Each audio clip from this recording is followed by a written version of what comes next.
Probably put this a little closer, so Yeah. not so far away. Yeah. No. 5, 4, 3, 2, 1. Hey, and welcome to another Reactor Summit interview. I'm here with the Littlest Evil's JTE here. It's definitely an honor because and he's been all over the place. But JTE, how are you going today? Doing great, man. Yeah, just trying to stay warm. I recently moved out of LA, and I was in LA for 15 years, so I'm like trying to get used to not being in beautiful weather every day. So I'm trying to get my cold roots back in me. Yep. So the first question I'm going to ask you is, how did you get into the Schmoedown? I mean, well, really, Christian Harloff was the one who started Schmoedown, obviously, but I was there. I was with Schmoes Know, the podcast, for so many years, and we started doing it as like a segment on the show. Like, I think the first match was against me and Copster, Christian Rubucabla. Sorry, Christian, I mispronounced your name. But yeah, I think we did this little trivia contest one day towards the end of a show. I famously said trying to say Toratops. I was trying to say the name of a dinosaur. And I think Christian, really people responded to it. And Christian was like, this would be fun if we did like a tournament with all of us. So the first kind of Showdown was just all of us podcast members kind of doing a show. We had some really great matches. I had a really great match against Mark Ellis. And then I made it to the finals, I believe, with Riley. And I lost in the finals, or it was the semifinals, I believe. But yeah, it was just, that's how I got into it. I was there. I was there from the get-go, the beginning, the genesis. Yeah. So you've been a part of a few teams. You teamed with Tom Digner, you teamed with Jeff Snyder, and you teamed with Lon Harris. Mm-hmm. How is the dynamics between teaming with each of the different people? How are they different on each team you're with? Well, it's funny because each teammate was a different situation. Tom or Bobby Finstock, the first one I was in, obviously I was kind of heavyweight of that team. Oh, my dog's barking. See, now I have a new teammate. It's my dog. So basically, Tom, I was, really carrying a lot of the weight. But Tom, like the way genius he is, he knows the most random things. So sometimes I got sometimes in a corner where I was like, I've been carrying the whole team. But sometimes he would get me over the finish line with like something that only he would know or most people wouldn't know, but he would. And, yeah, I know, Dalton. I'm on the show. And then the second one with Snyder, I mean, that was the championship run. That was, what makes it be the greatest Smo Down team ever. I think we were champs for a year and a half. We finally went down after 3 rounds with Above the Line. We beat them the first time. They beat us and went to Iron Man match. Then Lon, I wish, I had more time with Lon. I got into an accident right before our big match, and I feel like we could have maybe took the titles for a long time, but just life got in the way and circumstances. But Lon was definitely different than Jeff Snyder. Jeff Snyder has some similar strengths, and I think with Lon we had different strengths, and I think it could have made possibly for a stronger team, but that's hard to say because the team I had with Jeff was just lights out. Yeah, I mean it's one of those ones with teammates. It is good to have someone with different strengths, and that way you can balance each other out depending on what you get on that wheel. Yeah, exactly. When you were first told you were teaming with Jeff Snyder, did you ever think that you'd end up being one of the longest running tag champions? Well, no, because Jeff was a little bit of a wild card for me. Like, I knew he was a decently strong player, but I didn't know how strong he was. So to me, it was interesting. I was like, okay, it wasn't like, oh, we're going to run the table and we're going to dominate for so long. It was more like, oh, this guy knows his stuff. I'm curious to see how we play with each other. And so it was a little bit of a surprise how good we were at first. But then I think the more you play with each other, and I think you ask most teams this, the more you play with a certain teammate, you gel. You kind of understand the weaknesses, the strengths, and we really applied a lot of strategy to what we did. We always spun the wheel when we wanted to, and because we always had a certain mindset, we never played it too safe. I think when it came down to like how many points should we go down with round 4 with the championship matches and stuff like that, we always were like, let's go for the kill. Let's go for the knockout. We're not going to play it safe. We're always going to go. We wanted to win, but we really wanted to beat our opponents. We didn't want to just skate by.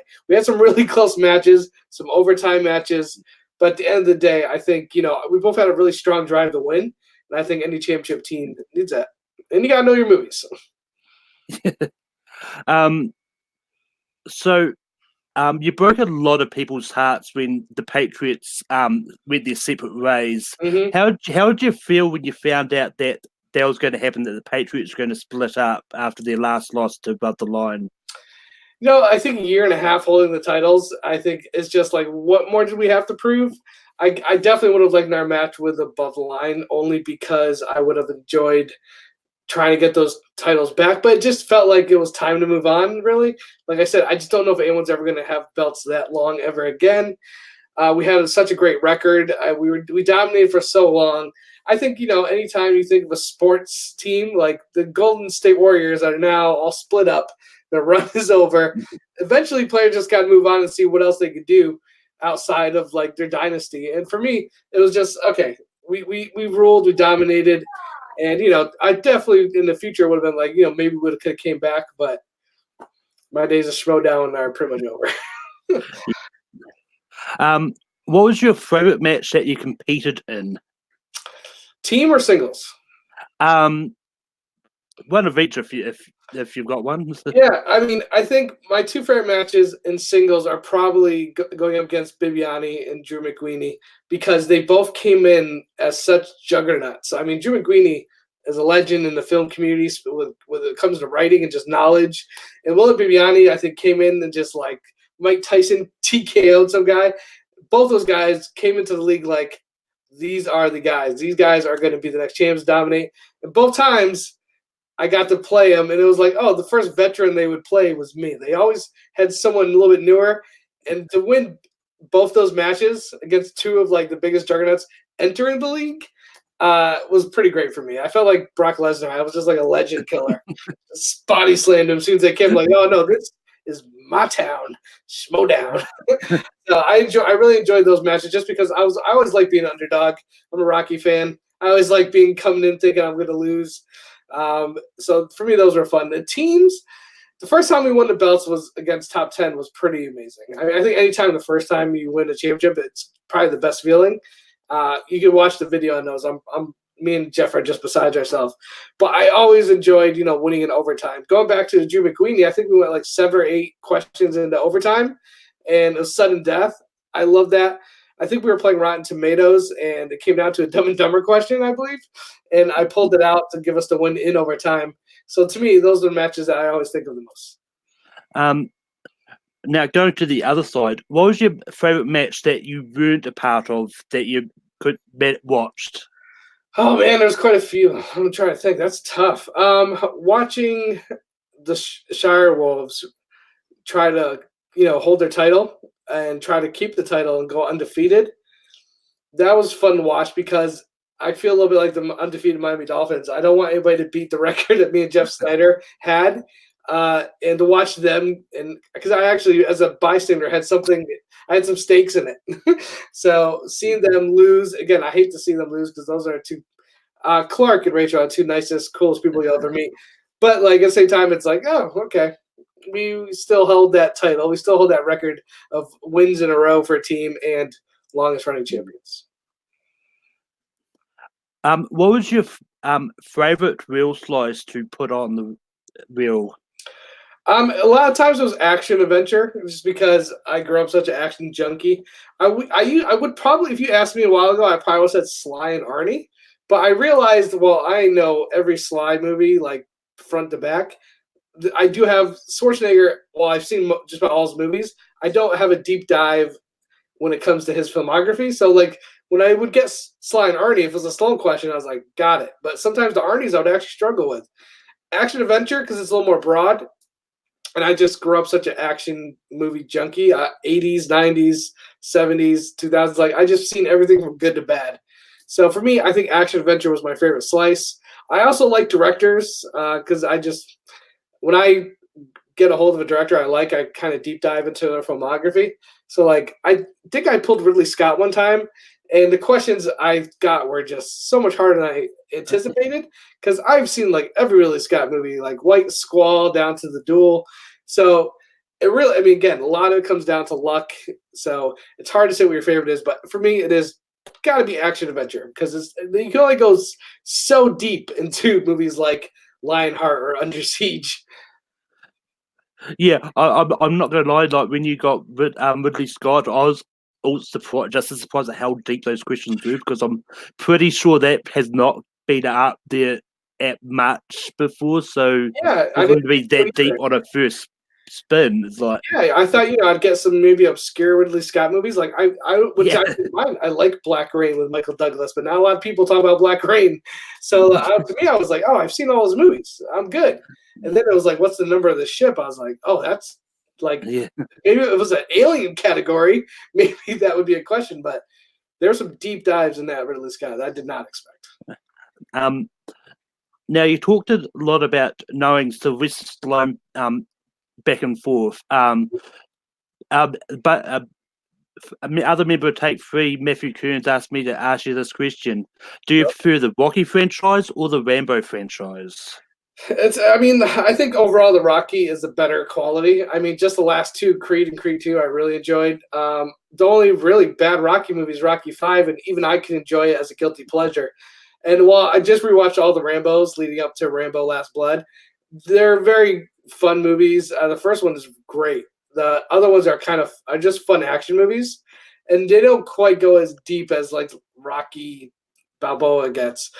So for me, I got to go Rocky is the better franchise, and they're two totally different dishes. Like some days I want macaroni and cheese, some days I want a steak. They're two totally different. One's Yeah, comforting and light, the other one's bloody and burnt. I love it. yeah. What will you miss the most about competing in the Schmoedown?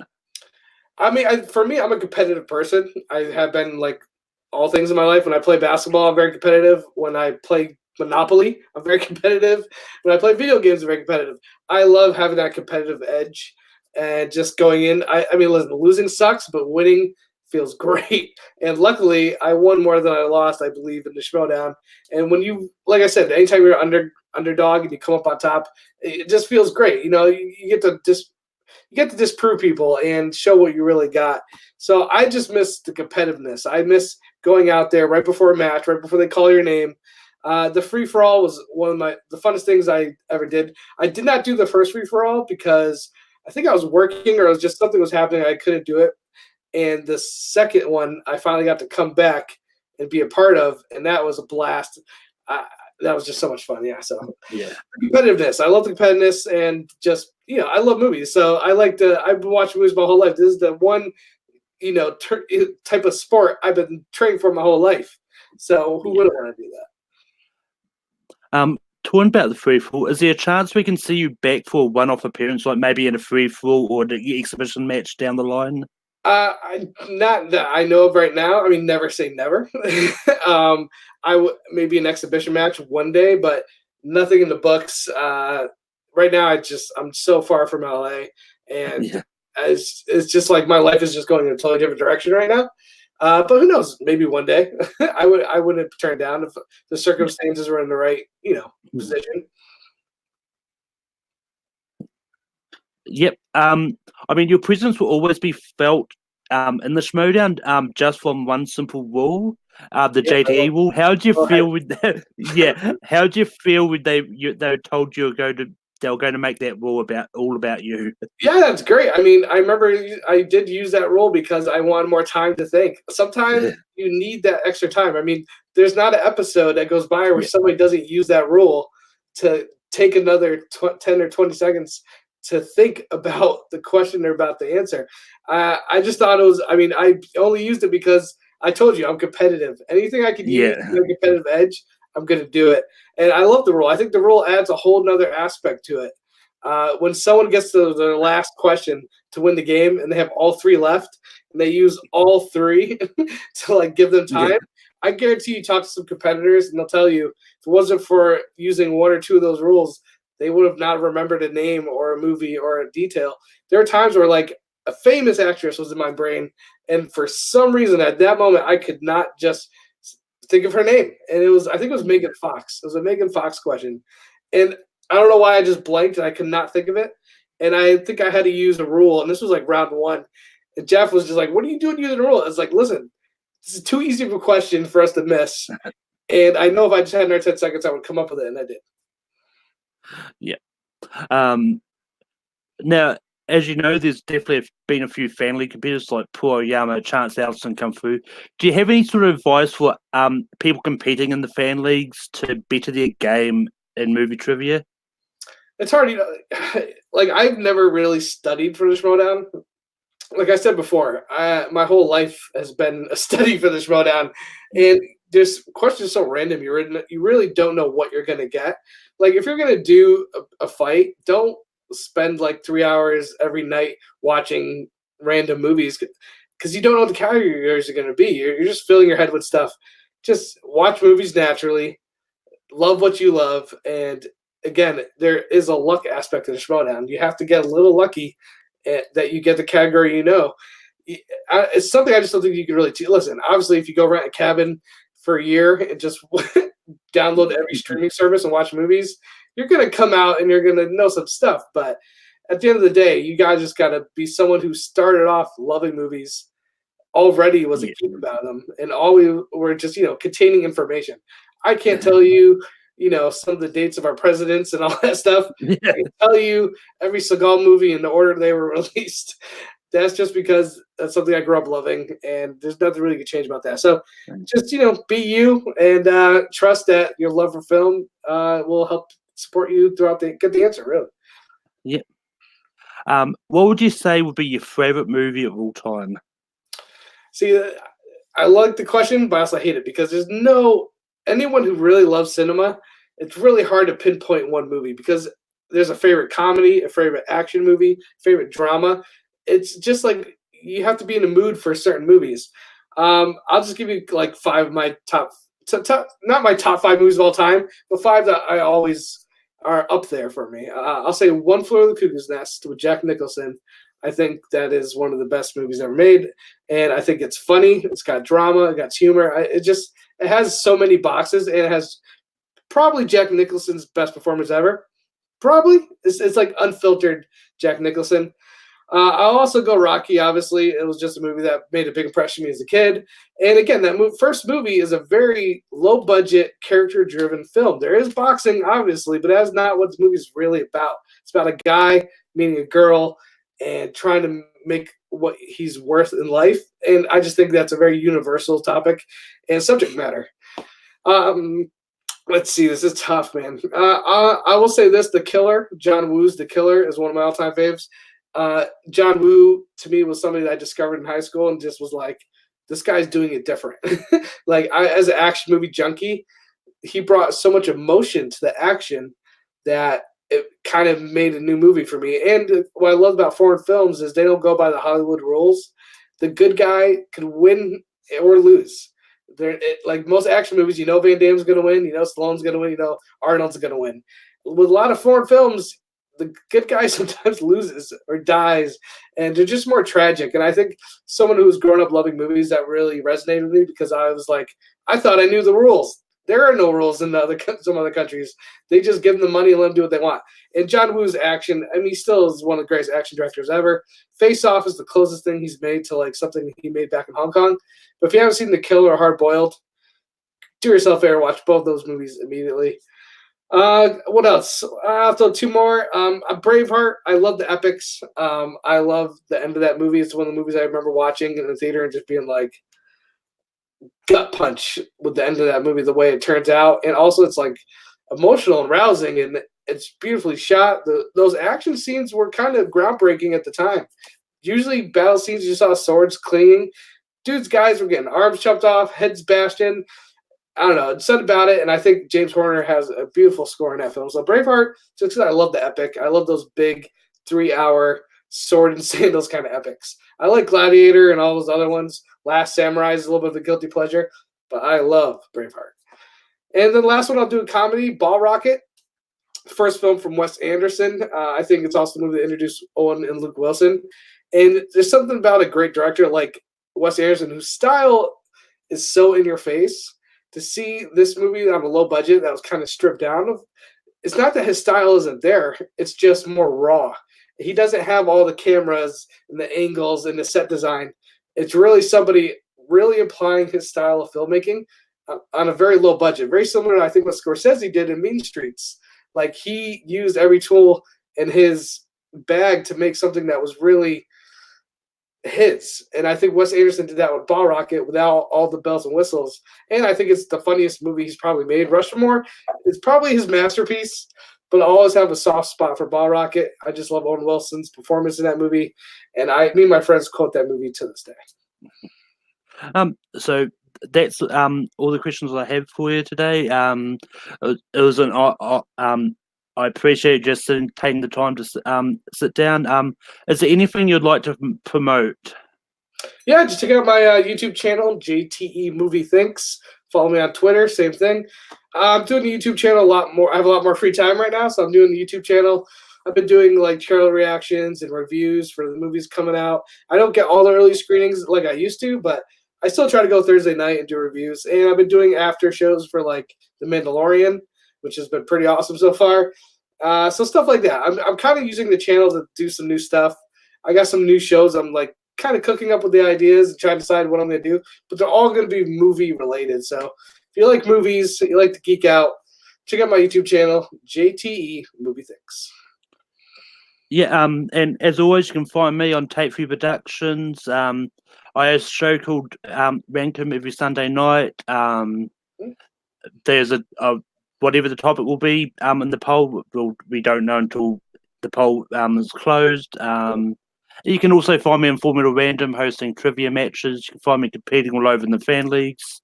And I'm on Twitter, Letterboxd, and Stardust at Melkor. But that's it, and take care, everybody. And